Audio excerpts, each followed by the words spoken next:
Last week we discussed about few things about management. Then we discussed about the Taylor's principles of management. This week we are starting with Fayol's principles of management, which says, first of all, it says that there must be some division of labor. In order to do a work, if we divide the work into different classes of labor, then the work will become easy enough to reach the end. Next one is authority and responsibility. Authority and responsibility go hand in hand. And if one takes an authority, he must shed some of his responsibility to the people so that the collective effort of these people can lead to a particular goal. Next one is discipline. Every work in every field there must be discipline. In every step there must be some discipline. Unless and until a discipline is there, no one is going to get what he wants to get. So that is what is about discipline. Fayol stressed on this discipline so that the people can get to a goal by following certain amount of discipline.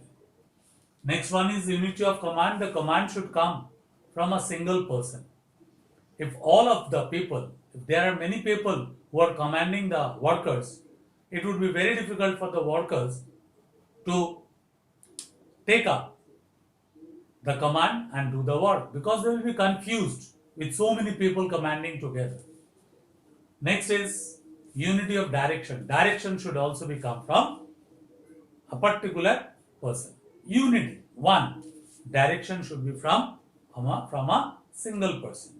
One should be the giving the direction so that he might be able to lead the people in a proper way so that there is no confusion among the laborers. So next one is subordination of individual interest to general interest. Individual interest should not be taken care of. It should be the management should take the general interest first, then the individual interest should be looked on afterwards. So it should be subordination of individual interest to general interest. General interest should be taken first. Anything which amounts to, which are affecting the general interest must be taken first.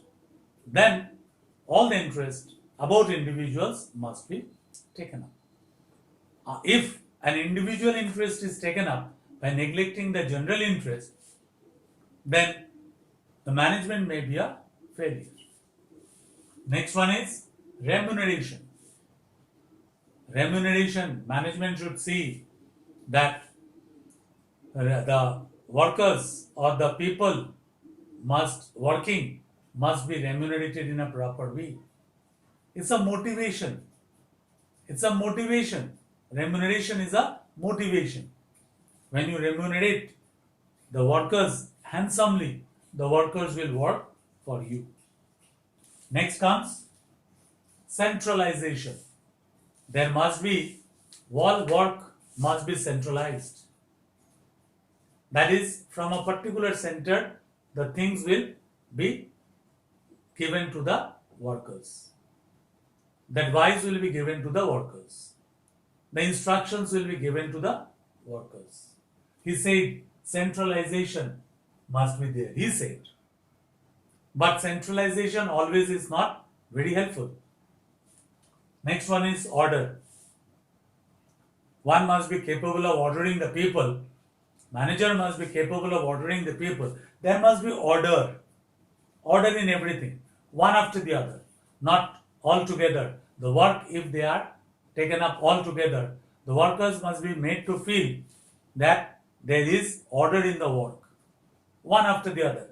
It should come in order, not in a haphazard manner.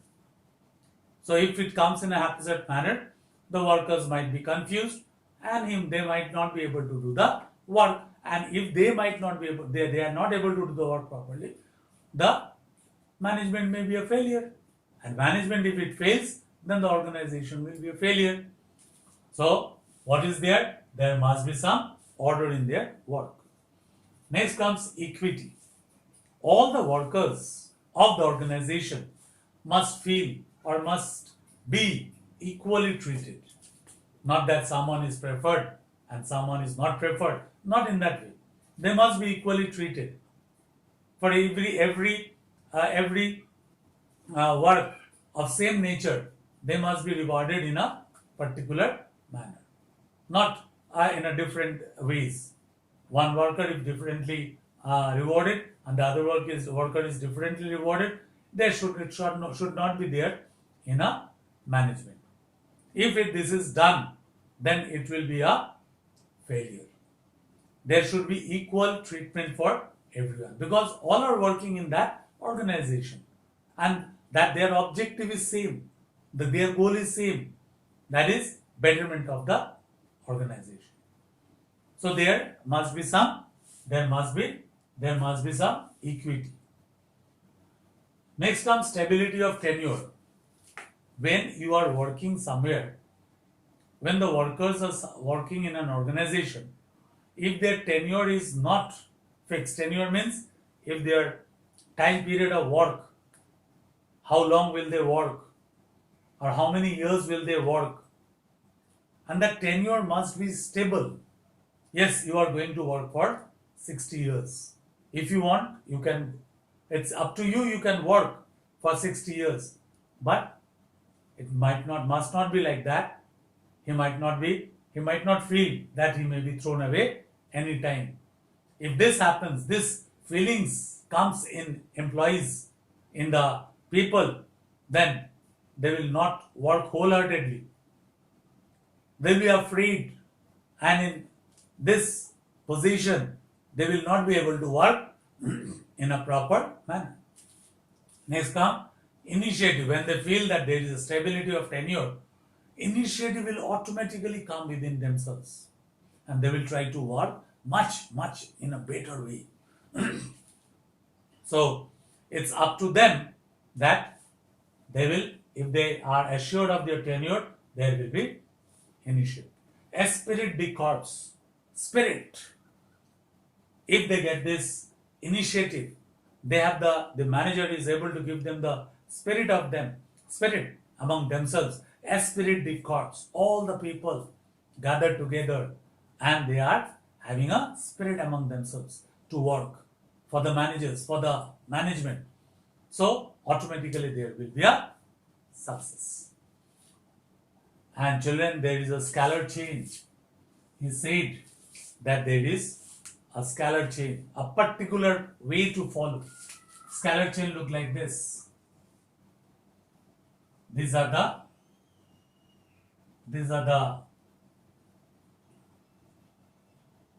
levels: A, B, C, D, E, F, G, H, G. Suppose A wants to communicate with G. He must communicate with B, then to C, then to D. D will communicate to E, F, G this way. He said that there should be particular order in it. And if it will take a long time, but he also suggested that there may be a gangplank. If the situation demands, then A can directly communicate with G.